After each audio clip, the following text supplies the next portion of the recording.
everybody?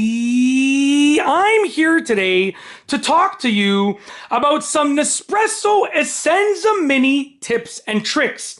In this video, I'll be going over 6 simple tips and tricks regarding this specific coffee machine right here, which is once again the Nespresso Essenza Mini. So here are the tips and tricks. I'm going to keep this really quick, so just pay attention. Tip and trick number 1 is to empty the spent capsule tray each and every day at the end of the day, or obviously whenever it needs emptying if it's full.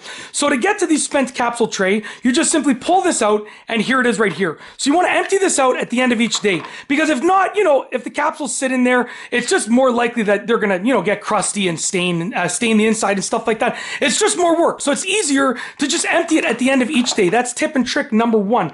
Tip and trick number 2 is to rinse the drip tray after each day. So here's the drip tray right here. It basically houses all of the drippings of the coffee once you've removed the cup, if there's anything that's going to be left dripping off of the spout over here. So just rinse it out. It doesn't need to be a full-blown cleaning. You can literally just open it up and just rinse it under water, okay? Do that each day. If you don't do it each day, you're going to have to scrub it. But by doing it each day, you can just rinse it under water really quickly, and it prevents it, like coffee doesn't really smell or anything like that, but it prevents it from getting stained, and it just makes it look better, and just better maintenance overall for the machine in its entirety. Obviously, it's not going to affect the actual coffee making, but it will affect, the machine quality and look with regards to the outside of the machine. The internals aren't affected by that stuff, emptying the capsule tray and emptying rinsing the drip tray, but the outside is. And you want to make sure you're maintaining your machine, and that goes, for the entire thing, outside and inside. Tip and trick number 3 is to refill the water tank with fresh water each and every morning, or obviously whenever it needs to be refilled.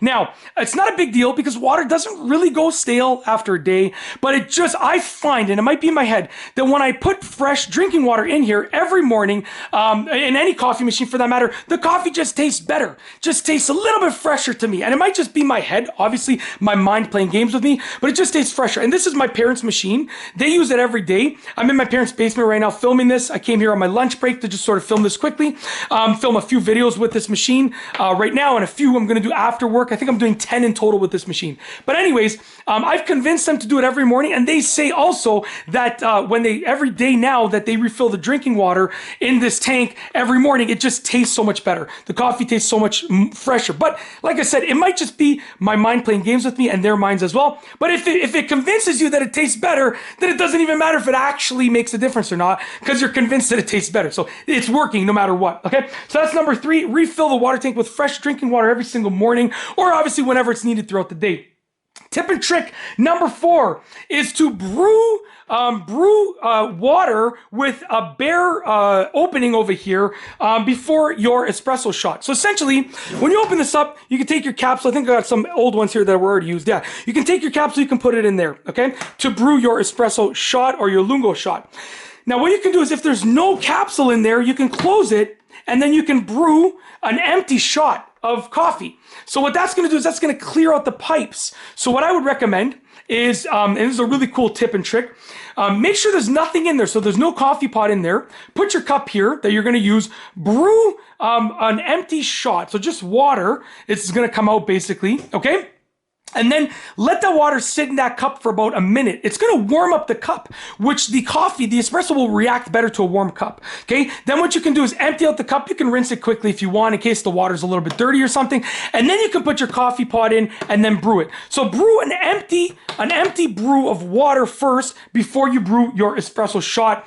Honestly, after learning this tip and trying it and implementing it, it makes like the world of a difference. It's absolutely amazing how much better it tastes. It just tastes fresher, like I said. And it might just be in my head, but that I think truly makes a difference, okay? So that's not in my head. I think that truly makes a difference. So that's number 4. Number 5, the 5th tip and trick is you can program your brew size. So you can literally just put in your coffee pot here, and then press and hold down either of these buttons, and then let it brew as long as you want, and then release the button when you want it to stop brewing the coffee. And that will be your preset brew size for the button that you did it with. So let's say I pressed and held down the espresso button for like 7 seconds, let's say, and I released it, right? It'll brew for 7 seconds, and then every time I press the espresso button, it's gonna brew for that same amount of time, that same water volume, I should say. It's not really based on time, it's more based on water volume, as far as I know. But It's really, really cool, and you should learn how to do it so you can program this and customize it to your own liking, okay?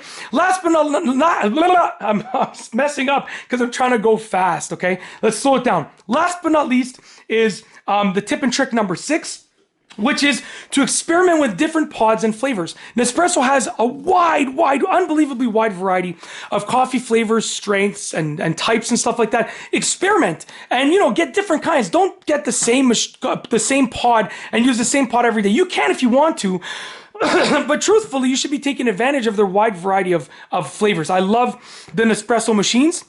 I actually use a different machine in my house now, but I still have my Nespresso virtual line that I sort of bust out every once in a while if I want to make an espresso. Whenever I want an espresso, truth be told, I work close to my parents' house. I'm a full-time teacher. Yes, even with my channel, I still teach full-time because I actually enjoy the job. And, I like being busy, right? And I have 4 kids to support and a wife. She works too, but, I have a family to support. So I got to do what I got to do. But anyways, I work close to my parents. Basically, and hopefully I don't dox myself, if that's the word you guys use. Hopefully you guys aren't going to go look up where I work or something like that. Anyways, actually, I shouldn't even say this, but I'm going to say it anyways. It's probably not hard to find. With the internet, you can find out anything, basically. But anyways, I work close to my parents' house. I come here to have my espresso all the time. And when I go home, I brew like a longer coffee. And if I want an espresso when I get home, I use my Nespresso virtual line. But honestly, that's a little bit of a tangent. I figured that I would give you a little storyline about this machine. It's my parents' machine. This is my parents' basement right now that I'm filming this in on their basement table. Little bit of a mess. They're actually going to do a big garage sale.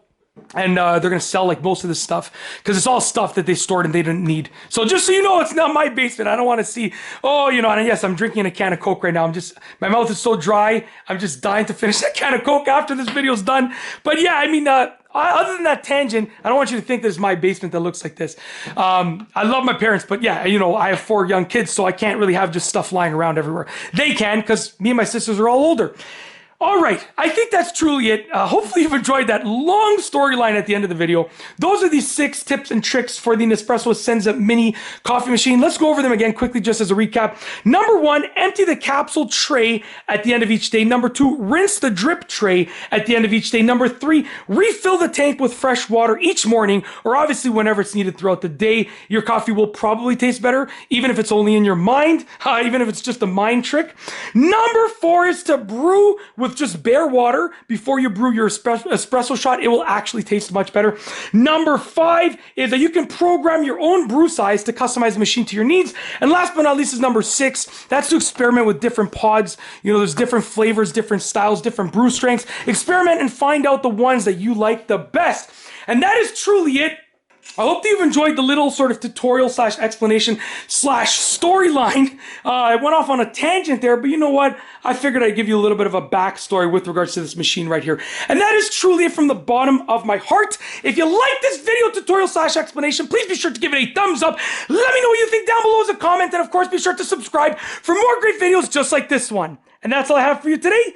Thanks for watching.